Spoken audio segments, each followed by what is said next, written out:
आज कितनी प्रसन्नता है तुमको देख करके सुदामा जी। इतने दिन बीत गए, आज तुमको मेरी याद आई सुदामा। कृष्ण और सुदामा आपस में वार्तालाप कर रहे हैं, पूछते हैं, कन्हैया कृष्ण, अरे भैया तुमने तो कभी याद नहीं किया मुझको, मैं तो तुझसे मिलने के लिए चला आया।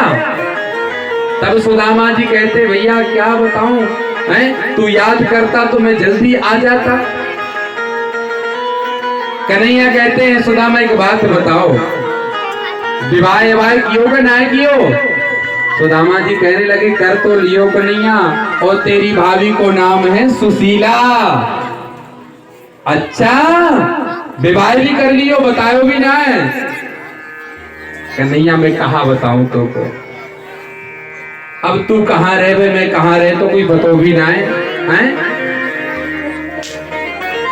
और कन्हैया तू बता, तूने विवाह किए कि ना किए? कन्हैया कहने लगे, हाँ भैया मित्र सुदामा, मैंने भी विवाह कर लिए। कर लिया नहीं, कर लिए, मतलब बहुत से। अरे कन्हैया तो तूने भी तो नहीं बुलाया।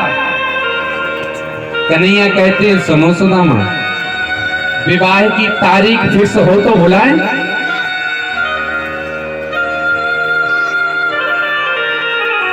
सुबह कोई विवाह की तैयारी नहीं, और शाम को बहू घर में ऐसे विवाह हुए सुदामा हमारे। अच्छा, तो कितने विवाह किए भैया तूने? अरे सुदामा, अब जितने भी किए होंगे वो तो सब तेरे सामने आशीर्वाद लेने के लिए आएंगे। अब देखिए, द्वारकाधीश की पटरानियां आ रही प्रणाम करने के लिए। पहले रुक्मणी आई, मैं रुक्मणी प्रणाम करती हूँ, आयुष्मान भव, सौभाग्यवती भव। मैं कालिंदी प्रणाम करती हूँ, आयुष्मान भव। मैं मित्रविंदा प्रणाम करती हूँ, सौभाग्यवती भव। 500 पटरानियों ने प्रणाम किया, सुदामा जी ने आशीर्वाद दिया। जरा 500 बार ऊपर करना, नीचे ऊपर नीचे हाथ करना, दर्द तो नहीं हो जाएगा ना? अगर 50 बार करोगे तब भी दर्द करने लगेगा, लेकिन 500 पटरानियों को जब आशीर्वाद दिया तो कमजोर सुदामा हाथ दर्द करने लगा। कन्हैया इधर आ। कन्हैया ने कहा, बात मैं कान में ही कहूंगा। अरे बताओ तो सही, अभी कितनी और हैं? भैया देखो, ये थक गया, ये सुदामा आपका मित्र बड़ा कमजोर है। देखो सुदामा, अगर आपने 500 को आशीर्वाद दिया और 500 को छोड़ दोगे तो हमारे घर में जाने के बाद लड़ाई होगी। हम नहीं चाहते कि लड़ाई हो, सबको आशीर्वाद देना पड़ेगा। अब कहते 500 पटरानियां और आई, सौभाग्यवती हो वो आशीर्वाद। सुदामा जी थक गए। सुदामा जी के कहने पर कन्हैया से कहा, कन्हैया फिर किन्ने कही हो? तो कन्हैया है, बोले कान में ही कहूंगा। एक काम कर लो कन्हैया, तू सबको पति और सब तेरी पटरानी, क्यों ना आकर के तू ही प्रणाम कर ले मेरे चरणों में और तेरे लिए आशीर्वाद दे दूं। ये बात कौन कह रहा? एक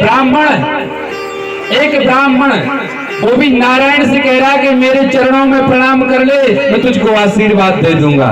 क्या है? बोले यही त्याग है, यही तपस्या है और यही भक्ति है। उस त्याग, तपस्या, भक्ति जो भगवान से कहता तू मेरे चरणों में सिर रख के प्रणाम कर, मैं तुझको आशीर्वाद देता हूं।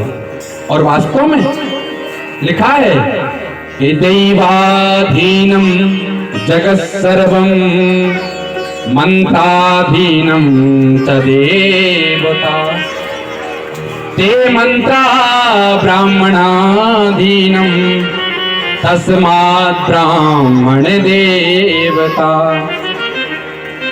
देवता किसके अधीन है? देवाधीनम जगत सर्वम, जगत देवताओं के अधीन है, लेकिन देवता ब्राह्मणों के अधीन है। क्योंकि अगर ब्राह्मण नहीं होंगे तो देवताओं की पूजा भी नहीं होगी। मंत्र किसके पास में है? बोले ब्राह्मण के पास। देवाधीनम जगत सर्वम मंत्राधीनम च देवता। मंत्र किसके अधीन है? बोले ब्राह्मण के अधीन है मंत्र।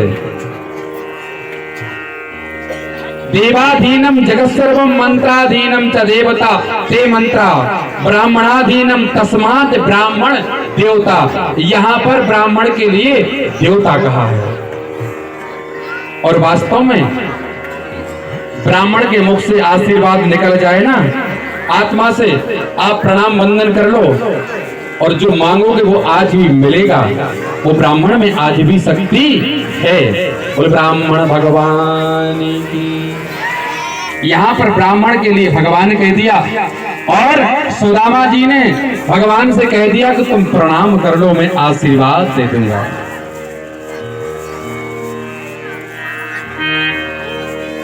कन्हैया कहने लगे सुदामा जब विवाह कर लियो